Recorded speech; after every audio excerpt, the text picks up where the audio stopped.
everybody, good morning. My name is Vinu Venkatesh. Welcome to another lecture with me. We're going to discuss relative pronouns today. We talked about pronouns and the rules for pronouns in our last classes. So today it's going to be relative pronouns, and I think we can start. So relative pronouns. Now what is a relative pronoun? So relative pronouns are pronouns which are used as conjunctions to join two or more sentences by replacing a noun or another pronoun. Okay, very simple. What are relative pronouns? Basically, there are 10 relative pronouns in total. The most frequently used relative pronouns are who, which, whose, whom, and that. The remaining 5, that is what, when, where, how, and why, they are not as frequently used as the first 5. Okay, now the noun which is replaced by a relative pronoun is called an antecedent. So relative pronouns are pronouns, that is, they replace nouns, but they do also act as conjunctions.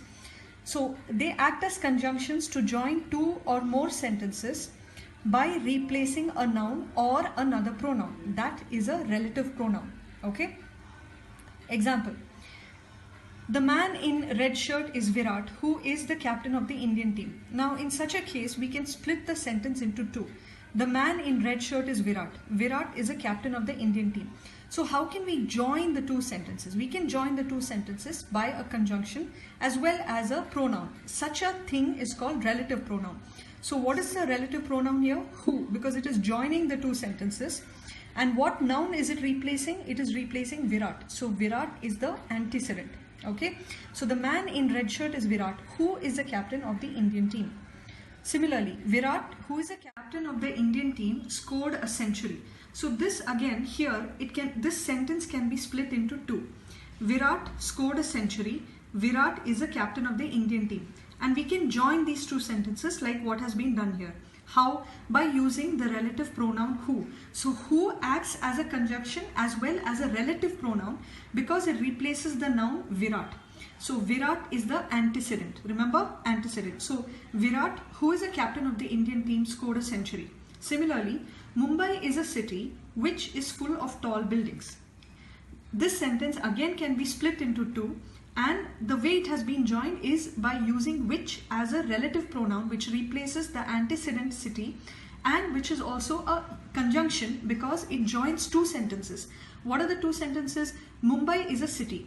Mumbai is full of tall buildings, or you can say Mumbai is a city, it is full of tall buildings, which when we merge together, we can say Mumbai is a city which is full of tall buildings. Okay, now who is a relative pronoun? We discussed the types of relative pronouns, right? So who is both an interrogative as well as a relative pronoun. So what is interrogative pronoun? Interrogative pronoun is basically when we are asking a question. Who is Serena Williams? Who is Prime Minister Narendra Modi? Right? Who is the Prime Minister of India? So that is interrogative.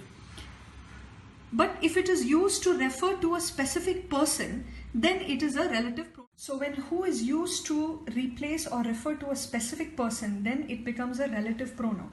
So what are the rules for using who as a relative pronoun? First, if we use who plus any form of verb, we only have to use the V3 and the V4 form of the verb.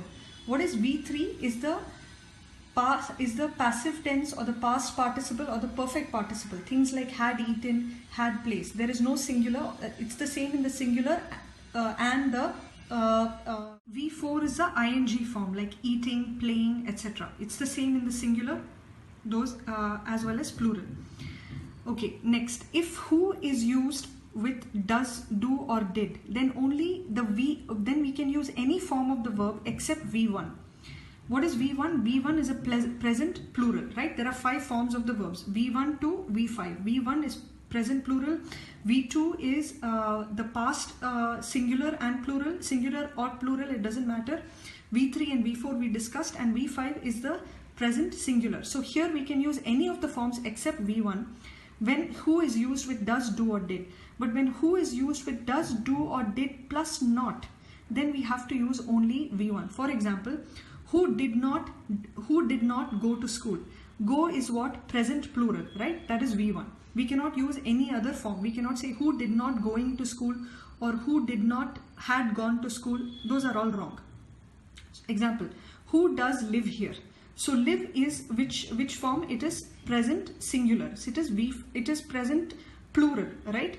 So this is wrong. We have to say who lives here or who does. This is not right. The first one is not right. Who wrote this letter? This is correct.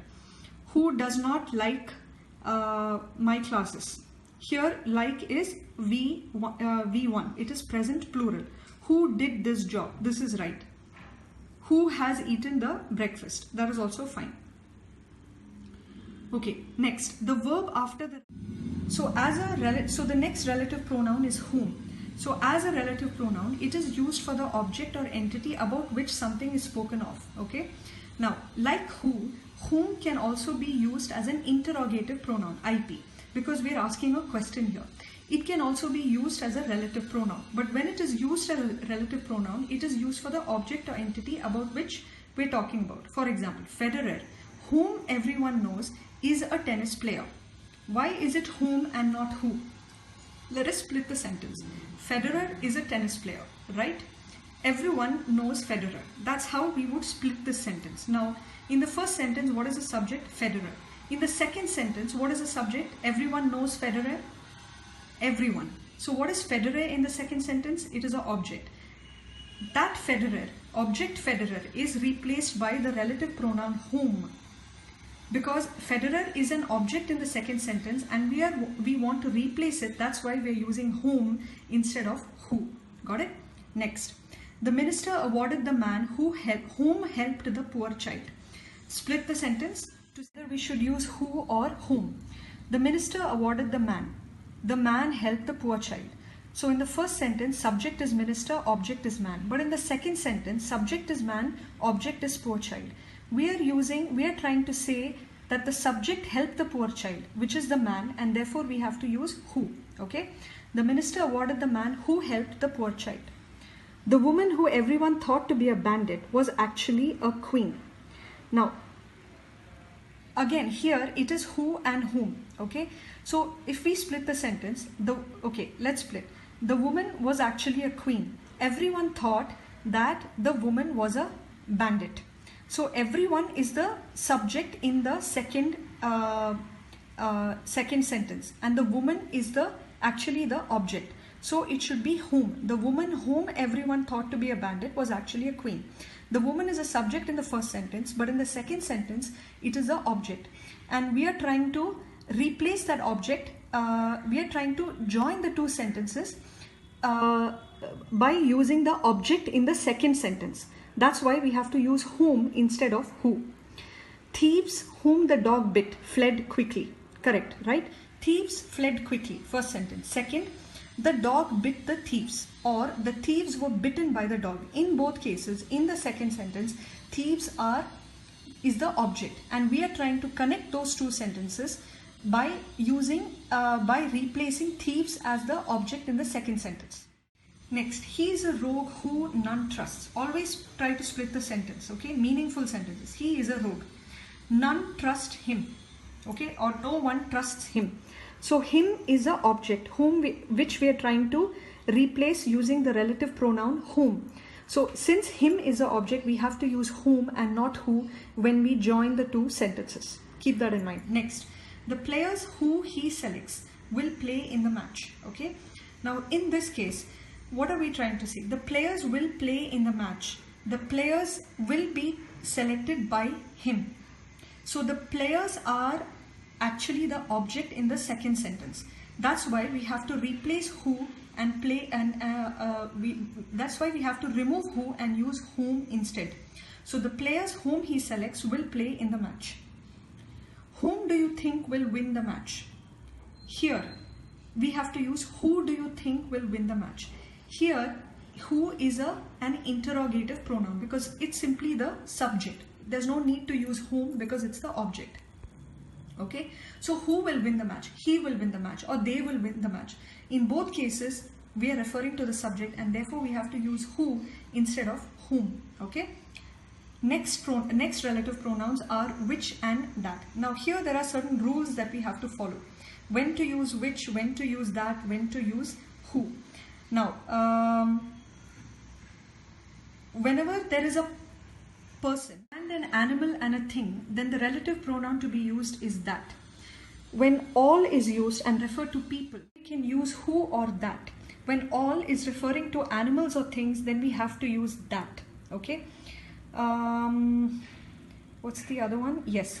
If we use the same, none or any, we use that. If we use the plus noun, we have to use who or that. Similarly, if we use everyone or everything as antecedents, we have to use who or that. Superlative degrees like best dress, best every food, etc. Interrogative sentences also can be used. For interrogative sentences, who or that can also be used. Prepositions, we have to use which or whom. Okay. For example, the lady and her dog who entered the hall was stopped by some policemen. So as per rule 1, we have a person and an animal. So we have to use that. The lady and her dog that entered the hall was stopped by some policemen. The girl whom is carrying a basket is my classmate. So as per our rule number 3, which is what? Rule number 3 on who and whom. We have to think about whether we are replacing the subject or the object. So here we are replacing the subject, so it should be who. Okay. Similarly, he who they thought to be a gentleman is a rogue. Again, we are conjoining two sentences, joining two sentences by referring to a person called he. See, let's split the sentence. He is a rogue. They thought he was a gentleman. So he is an object in the second sentence. So we have to use whom instead of who. All right. This is one of the best suggestions which have been ever made by you. Now, here we are using superlative. So as per the rule, we have to use what? That. We have to use, this is one of the best suggestions that this should be has ever been made by you. That have ever been made by you. Have is correct because that replaces suggestions which is in the plural form. This is the same book which I purchased yesterday. As per rule number 4, what is rule number? A woman can do everything what a man can do. As per rule number 6, when everything is used as an antecedent, we have to use that. So a woman can do everything that a man can do. All which glitters is not gold. When all is used as an antecedent, we have to use that. So all that glitters is not gold.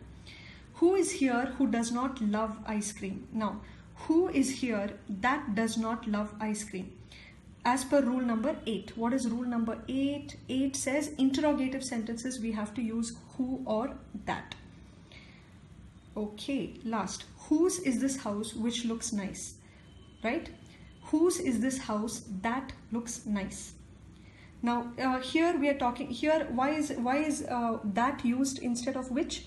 Well, it's because, see, again, it is an interrogative sentence. So, we use that instead of which. So this is like rule number 8. So that brings us to the end of this lecture. If you have any questions, please put them in your comment box. I'll be more than happy to answer. Wish you all the best and take care. Until next time.